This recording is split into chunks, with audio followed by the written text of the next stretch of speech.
So now we continue on with this story from Odin.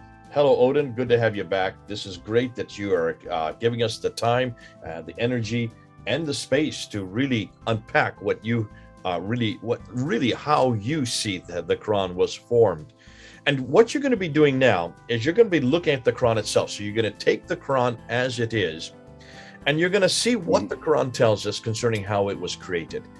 Let the Quran speak is basically what you're saying. We've always asked this. We want people, and we've said this over and over again, go to the evidence that is there. Let's go to the evidence on the ground. Well, we've got the Quran in our hands. Let's open its pages. Let's read what it says. Let's see what it says concerning how it was put together and where it was derived. So over to you. Help us with this. Unpack the Quran for us and tell us what it's telling us. Thank you, Jay. Yes, this is the second part of our Quranic study about the word Quran and the Arabic root QRA in the Quranic text. We already had a first session, a first part of this Quranic study, and we found evidence in the Quranic text that the Quranic text, Quran, the Quran that we find in the Quranic text is not the Islamic Quran. It is another book. We saw that there were many Qurans, different Qurans, at the time of the Quranic proclamations during the 7th century. And we saw that the Quranic proclamations aimed at introducing a new Quran, which is the Quranic text Quran.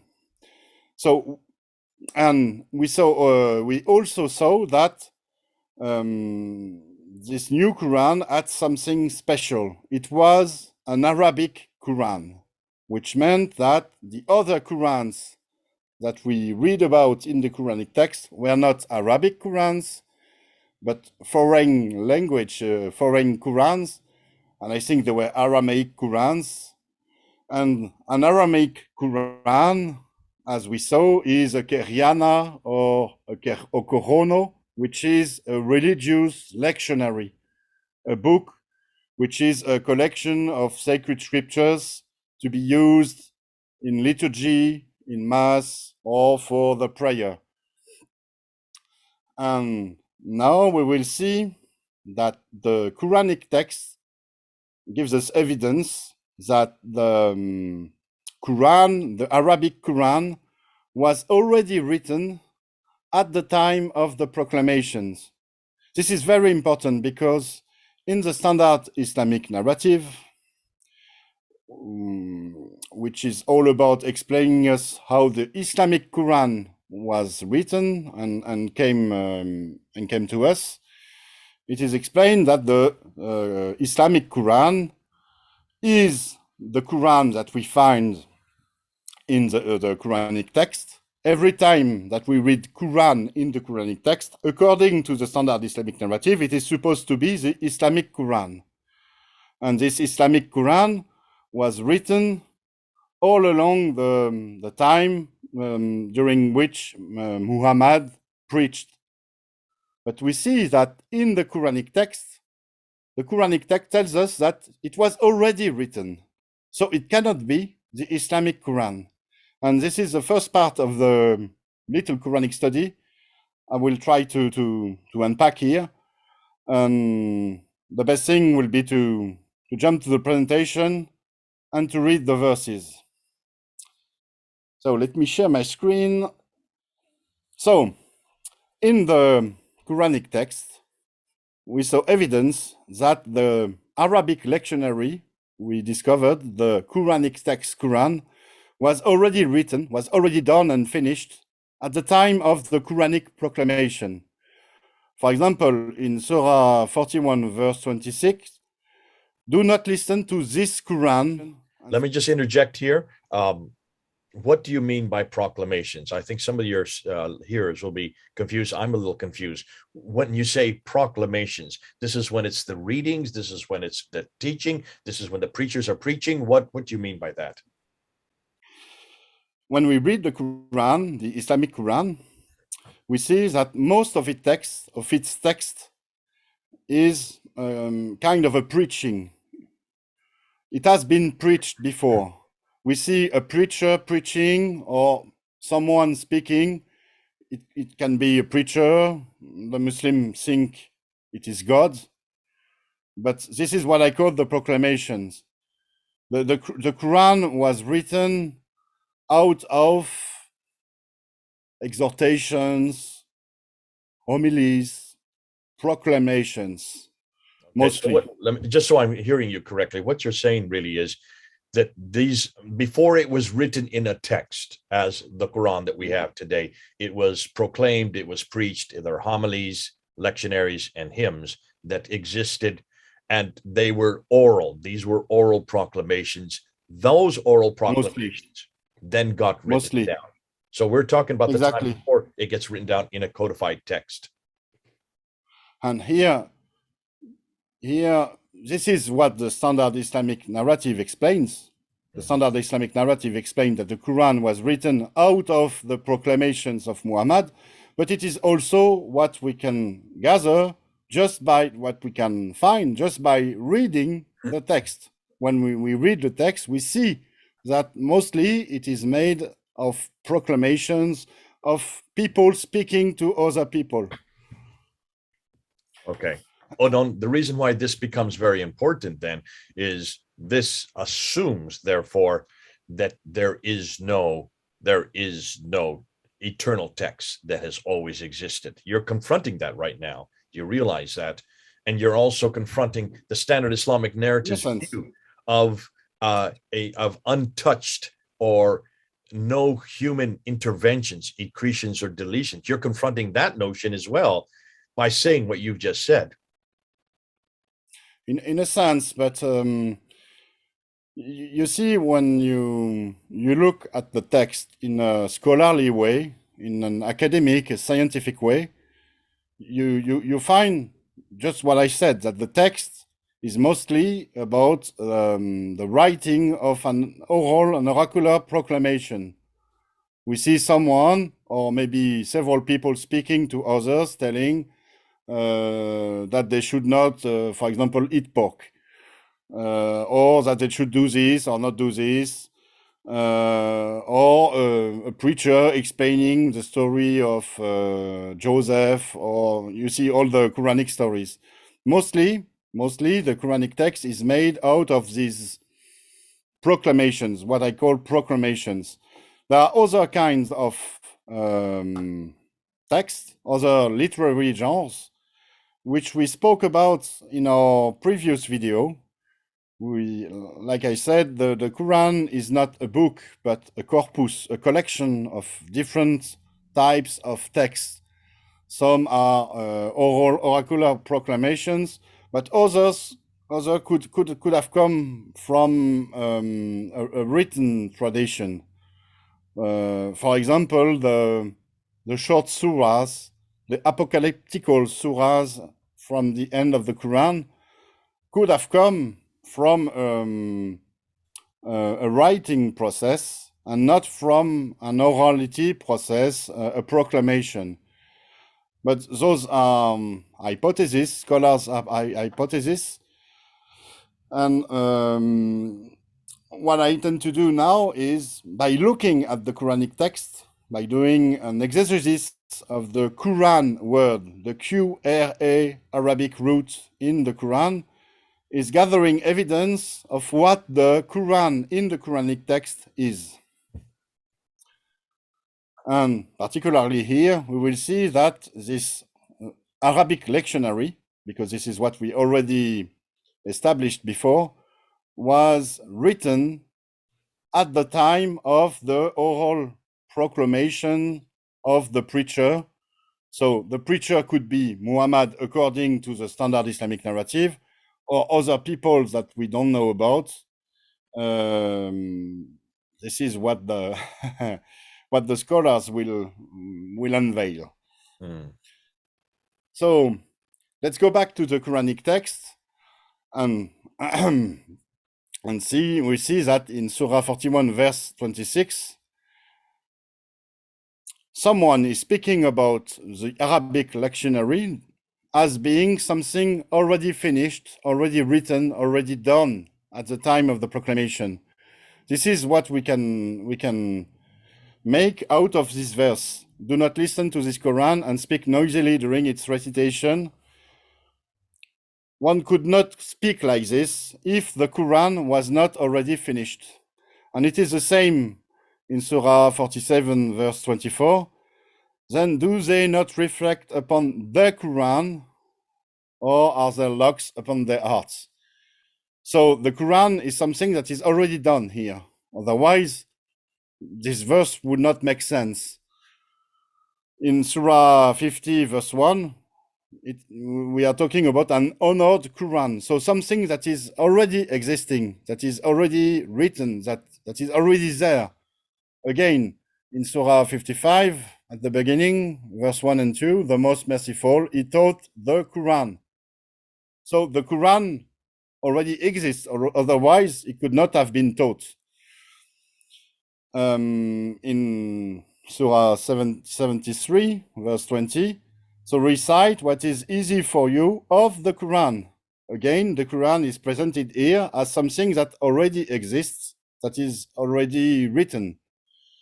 And if we had made it a non-Arabic Quran, in Surah 41, verse 34, when we use the past tense like this, we had made it a non-Arabic Quran. It tells us that the Quran is already made. And the last verse I want to point out is in Surah 42, verse 7. And thus we have sent down to you an Arabic Quran. So here again, the Quran is an existing book or an existing recitation. It is already done. It is already finished. It is not the work in process that the standard Islamic narrative tells us about the Islamic Quran. And so we see that the Quranic text Quran, the Arabic lectionary, already existed at the time of the Quranic proclamations. And so it cannot be the Islamic Quran. It is another book. Because the Islamic Quran, the Muslim had to wait until Muhammad died to write the Quran, to write the Islamic Quran, because they had to wait until the last words of Muhammad, the last proclamations of Muhammad to write the Islamic Quran. But in the text, we find that the Quran, the so-called Quran of the Quranic text, already existed. So it cannot be the Islamic Quran. It is another book. And what is this book exactly? We already saw that it was an Arabic lectionary, and we have evidence again in the Quranic text that this Arabic lectionary, this Quranic text Quran, was a lectionary of previous sacred scriptures. In Surah 10, verse 37, it is written, and it was not for this Quran to be produced by other than God, but it is a confirmation of what was before it, and a detailed explanation of the book about which there is no doubt. And here we have the word in Arabic, kitab. Kitab, we translate it with the word book, but it is not really a book per se. Kitab means scripture, what has been written down. And so here we see that the Quran in the Quranic text explains what is in another book, another kitab. And this kitab is something very special, very particular. It is the kitab about which there is no doubt. What is this kitab? What are those scriptures? They are from the Lord of the worlds. What scripture existed in the 7th century that were supposed to be from the Lord of the worlds in the Middle East? There were maybe the Zoroastrian scriptures, the Avesta, for example. There were the Bible, of course. the Gospels and the Torah and the prophets and the Psalms and so on. And so here, if we look at the text for just for what it says, without the Islamic narrative telling us that it is about a book which is on a sacred tablet by God and so on, one could guess that the Quran is a detailed explanation of the sacred scriptures of the 7th century. And I think it is about the Bible. And we will see that in many other verses of the text, it is the same. In Surah 12, at the beginning, from verse 1 to 3, Alif Lam Ra, these are the verses of the explicit book. What is the explicit scripture at the time? The verse gives us the answers. The verse gives us the answer. The answer, because it is just here, written down for everyone to see. We have sent down a lectionary in Arabic that you may understand. We read to you the best of story, and the best of stories is the story of Joseph. It is the story that we find in the Bible. And here we understand what the Quran is about, what the Quranic text is about. Here we have someone featuring an Arabic lectionary which presents the best of stories from the Bible. And here it is about the story of Joseph that we find in the Bible. And in the following verses, in Surah 12, we will have the story of Joseph. Someone commenting the story of Joseph, the biblical Joseph, and telling his Arab audience about it. Another verse in Surah 15, verse 1, these are the verses of the scripture, the book, the kitab, and a clear Quran. So here we have a preacher telling his audience that the verses of the scripture that he is about to tell his audience in the following verses are kind of the same that the one that we can find in the clear Quran, the Arabic lectionary. Again, we have here evidence that the Arabic lectionary, the clear Quran, featured the verses of the kitab, of the scripture of the 7th century, the sacred scriptures of the 7th century in the Middle East. In Surah 27, verse 1, again, it's almost the same. These are the verses of the Quran and of a clear book, a clear scripture. The same explanation. The Quran, the Arabic lectionary, is kind of the same. It features the same verses than the one we find in the clear scripture, the Bible. It is, what is the scripture? In Surah 41, verse 3, a book whose verses have been detailed, an Arabic Quran for people who know. Again, here we have evidence that the Arabic Quran, the Arabic lectionary, is a collection of verses from a previous sacred scripture, a previous kitab, and I think it is the Bible. And here we have the hardest evidence of all the evidence we can find in the Quranic text. By the explicit scripture, the clear scripture, it's the same word, clear and explicit, we have made it an Arabic lectionary for you to reason. It is taken from the mother scripture with us, sublime and full of wisdom. So what is the Arabic lectionary? It is something which is made out of the clear kitab, and it is taken from the mother kitab, al-Kitab. And here we have the Arabic preposition fi. Fi is usually translated by in. it is taken in the mother scripture. But this Arabic word has the meaning of from in it. When you ask Arabic speakers, you see that the fi carries always the notion of a container, something that is from something. It is not in here, it is from. So it is taken from the mother scripture. Al-Kitab, with us sublime and full of wisdom. And what is the mother scripture? What is Al-Kitab, the mother of scripture? We have an explanation here in the Surah 56, verse 77 to 79.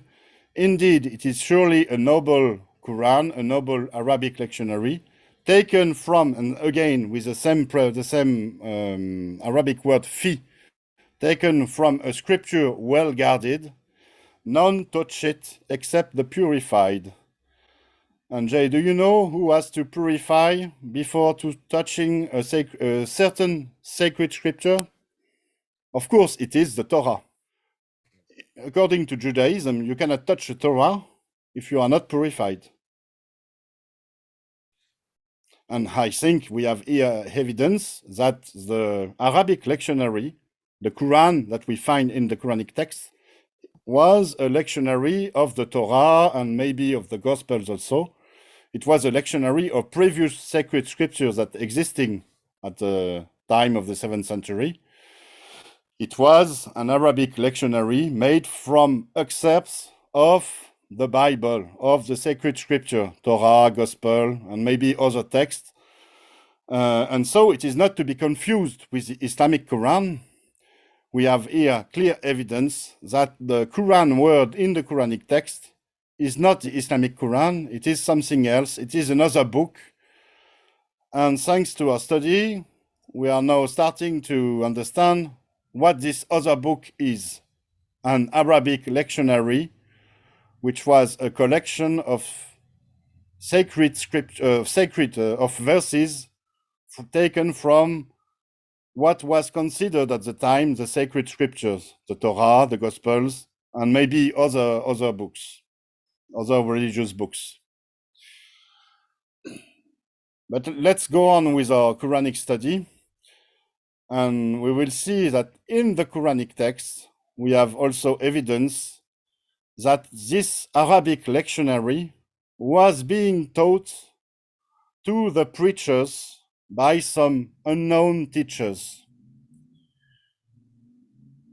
In Surah 10, verse 94, so if you are in doubt about that which we have taught to you, revealed, but it is a kind of the same word as taught, then ask those who has been reading the scripture before you.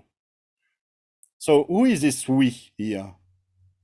Who has taught something to the one that is preaching? Here we have maybe I think so, it is about a teacher teaching a preacher and telling him, if you don't know, if you have questions, ask the people who have been reading the scripture before you. If you have a question about our teaching, ask the Jews, or ask maybe the people who have been reading the scripture before you are the people who are teaching the preacher. So who are they? This is the question. In Surah 41, verse 34, and if we have made it a non-Arabic Quran, they would have said, why are its verses not explained in detail in our language? Is it a foreign recitation and an Arab preacher? Who is speaking here? This is not the preacher speaking here. This is someone else. This is not the preacher telling the Arab audience. This is, I think, the teachers telling the preacher about their own doctrine. The teacher were the one who translated an Aramaic Qur'an, a foreign Qur'an, into an Arabic Qur'an. And they gave it to the preacher to teach, in order for him to teach the Arab audience, in order for him to present it to the Arab audience. This is what we find here in this verse. In Surah 15, I have here a few verses, 87, 90, 94. We have certainly given you 7 of the repeated or 7 of the repetitions of the great Quran. There is a great Quran, and it is being taught by someone or by some people to the preacher. They have certainly given the preacher 7 of the repetitions of the great Quran, 7 of the passages of the great Quran. Just as we descended those who separated, those who have made the Quran into portions, so proclaim of what you are commanded and turn away from the associationists. Here we have the teachers telling the preacher what their teaching is about. And I think it is so clear and evident. But the thing is, people mostly read the Quran with the standard Islamic narrative glasses on the nose, and they don't see the evidence hidden in plain sight. In Surah 75, verse 16 to 19, we have some instructions given by the teachers to the preacher. Do not move not your tongue with it to hasten with it. You will not hasten. It is about the day of judgment here. You will not hasten the day of judgment by preaching it faster, preaching it again and again. Indeed, upon us is its collection, the gathering of the verses from the sacred scriptures into the Arabic lectionary, and its recitation in the Quran. So when we have recited it to you, then follow its recitation, then upon us is its clarification, its explanation. This is the literal meaning of the Quranic text here. Some people will tell me it is not what we find in the Islamically correct translation, but it is the literal meaning of the Arabic text. And in this text, what we find, again, evidence that there were teachers who taught the preachers the Arabic lectionary. And here we have a sort of compte rendu, a sort of a debrief of the teaching lesson, of the lessons that they were they were making for the preachers. And in the Surah 76, verse 23 to 24, indeed, it is we who have sent down to you. Sent down is a bit like taught. We have taught to you the Quran progressively. So be patient for the command of your master, of your rabbi. It is the Arabic word rab here, which is the same as rabbi, master. And do not obey from among them a sinner or a coverer. It is the KFR root, which we already spoke about in previous videos about the coverers, the misbelievers, as being the rabbinical Jews. So here again, we have a teacher telling his student what he should do. He has to be patient for the command of his master, of his teacher. He has to obey him and not obey the sinners, not obey the rabbinical Jews. Why? Because the teachers, the masters, are the ones who know the Quran, who know the Arabic lectionary, and who teach the Arabic lectionary to the preacher. And I think we have here evidence that this Arabic lectionary was taught to the preacher by some teachers. So who were those teachers? This is the question here. I have here other verses apart from the Quran occurrences, apart from the QRA Arabic root, showing evidence of the existence of the Arabic lectionary and its teaching process.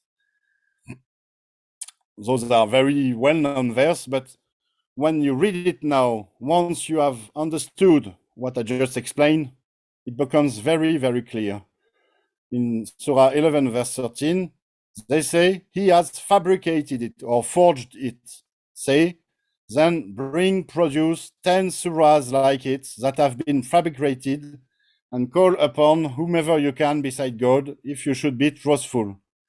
And now we understand what this means.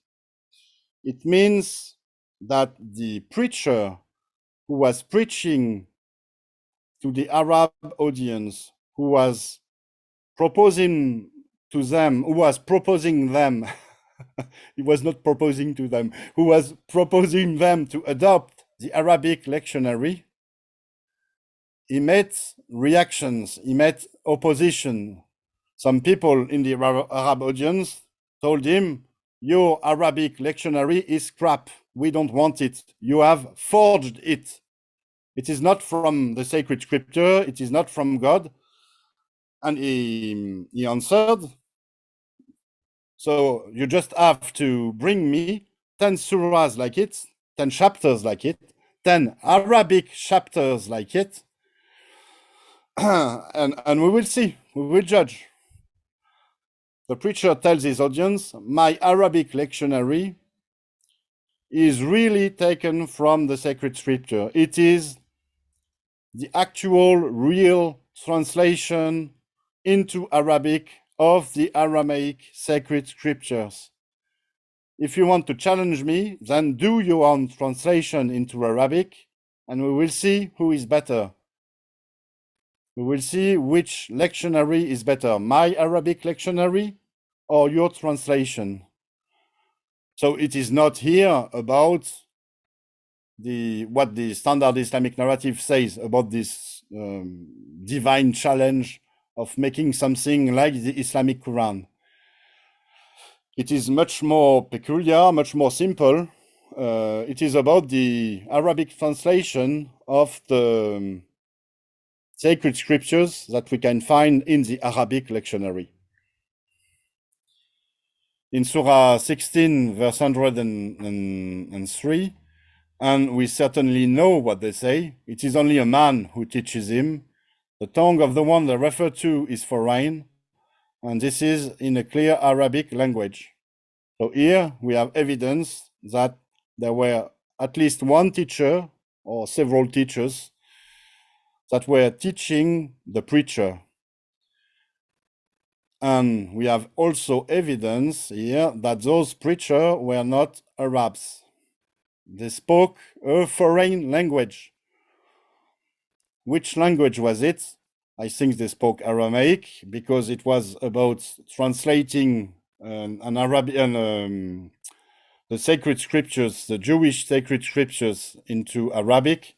And so they spoke Aramaic. And here we kind of understand who the teachers were. In Surah 76, verse 23 to 24, we already saw those verses, but I want to give a new explanation here. Indeed, it is we who have sent down to you the Quran progressively. So be patient for the command of your master. Here we now understand completely what it is about. There were some masters. They taught the Arabic lectionary to the preachers. And there was a kind of pact or something. There was something between Aramaic-speaking teachers, Aramaic-speaking masters, and Arabic preachers. And lastly, in Surah 25, verse 4 and verse 6, those who cover, so the rabbinical Jews, say, this is a falsehood. He invented it. And another people, another tribe, another group assisted him in it. But they have committed an injustice and a lie. And they say, tales of the former peoples, which he has written down, and they are dictated to him morning and evening.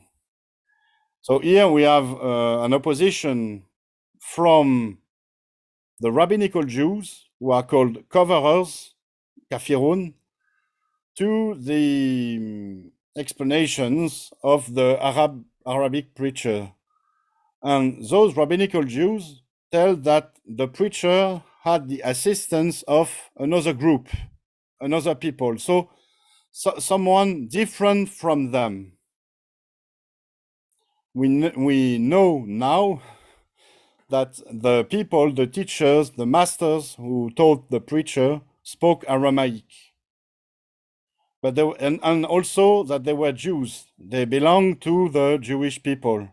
But they were not part of the rabbinical Jews, because the rabbinical Jews here just told that they were another people, so not another group, that they were not part of their group. Also, they talk to the group of the teachers as being the former peoples, the groups from before.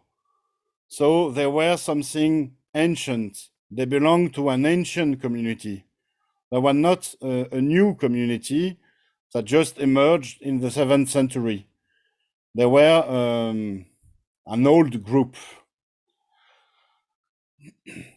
And also here we have evidence that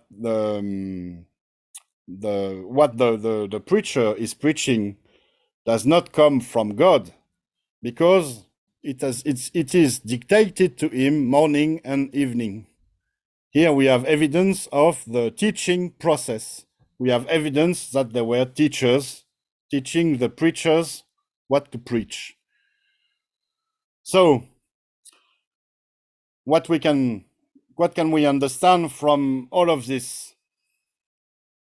That there was a specific group that was a Jewish group, but was not a rabbinical Jewish group, who taught Arab preacher an Arabic lectionary in order for the Arab preachers to present this Arabic lectionary to an Arab audience. I think this group was the Judeo-Nazarenes that we already spoke about, that we also and that we also established the existence thanks to the Quranic text itself. Remember, Jay, we had some videos about the people of the book, Al-Kitab, and the Quranic Nazarenes. And if we link our Quranic study about the Quran to our previous video, I think we can say that the teachers of the preachers were Judeo-Nazarenes, and that the Judeo-Nazarenes were the one who translated an Aramaic lectionary into Arabic, and that they taught some people, some Arabs, to how to preach this Arabic lectionary to the Arab audience, and that those preachers became the apostles of the Judeo-Nazarenes to the Arab audience. They were the envoys of the Judeo-Nazarenes to the Arab audience. Envoy in Arabic is Rasul. And they were not so. Rasul, I think, does not mean God's envoy in some cases, but the Judeo-Nazarenes envoy. I think we should finish our Quranic study here. because what we just established is groundbreaking enough, I think, for our audience. And we will see in another part what we can make out of all of this and how, thanks to this new evidence, how we can fathom the emerging process of the Islamic Quran. Because we have now established that the Quranic text Quran, the Quran word, the Quran that we find in the Quranic text is not the Islamic Quran. And so, what is the Islamic Quran?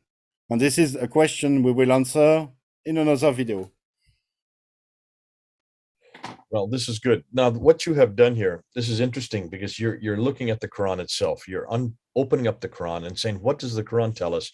Where does it claim it derives its material from? And you've done a good job of going through reference after reference. You gave us a lot of references here, and they all are referring to something in the past tense, which means these are things that have already happened. These are material that is already exists. You talked about chapter 46, chapter 47, chapter 50, 55, chapter 73. You went on to get a whole litany of reference after reference after reference about a previously existing text. Previously means it happens before. Another book, another collection, a previous scripture in chapter 10, verse 39. You refer and you specified, we're going to, that this is not just any text, it is the kitab. Kitab, as you are defining it, is a scripture. That means it's a religious text. They talk about another text in chapter 10, verse 37, chapter 12, chapter 15, chapter 27, 41, 42, that they are taken from the mother of the kitab. And it's interesting how you took the word fi, which is always in my in, which always means in, that I've understood it. And I looked it up while you were doing it, and it is in the text that I have, the Hilali and Khan. It has taken in the book, taken in the book. You've put to from a book, and you said this is a better, more correct translation. Thus, it's taken from a previous. From means previously, a previous religious book. Taught, the one that was taught previously. You referred, and these are verses we know, chapter 10, verse 94, chapter 21, verse 7, 41, verse 44. These are ones that we always have referred to about the previous text. We've always said that that is the Bible itself. You're saying, no, these are lectionaries because we have revealed them to you, is we have made them for you, we have given them to you, we have recited it, we have sent down to you. All these we have. This is something that is been prepared for them. These are things that have been given to them, and now they're receiving them.